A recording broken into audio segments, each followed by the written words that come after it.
Magandang hapon, ito ang News TV Live. Ibinasura ng Korte Suprema ang mga petisyong kumikwestiyon sa 2015 national budget dahil sa kakulangan umano ng merito. Ipinagpaliban naman nito ang paglalabas ng desisyon sa mga petisyon kontra taas pasahe sa MRT at LRT. May report si Jam Sisante. Jam? Yes, Tresha, matapos ang kanilang en-banc session kanina, hindi naglabas ang Korte Suprema ng Temporary Restraining Order o TRO laban sa MRT-LRT fare hike.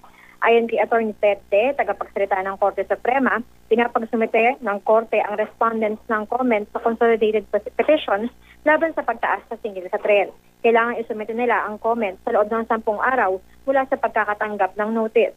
4 na petisyon laban sa MRT-LRT fare hike ang hinihain sa Korte Suprema, kabilang ang hinain ng grupong Bagong Alyansang Makabayan o Bayan. Kabilang naman sa pinangalan ng respondent, si DOTC Secretary June Abaya at mga opisyal ng LRT at MRT. Sabi ni Bayan Secretary General Renato Reyes, nakakalungkot na hindi pa naglabas ang Korte Suprema ng TRO dahil habang epektibo ang fare hike, patuloy na nabibigatan ng commuters. Handa raw silang ipagpatuloy ang laban sa MRT-LRT fare hike. Samantala, binasura naman ng Korte Suprema ang petisyon ni dating Congressman Augusto Sihuco laban sa 2015 budget at sa 2014 supplemental budget. Sabi ng Korte Suprema, wala raw merito ang mga petisyon na hinain ni Sihuco. At yan muna ang latest mula dito sa Korte Suprema, Tresha. Maraming salamat, Jam Sisante.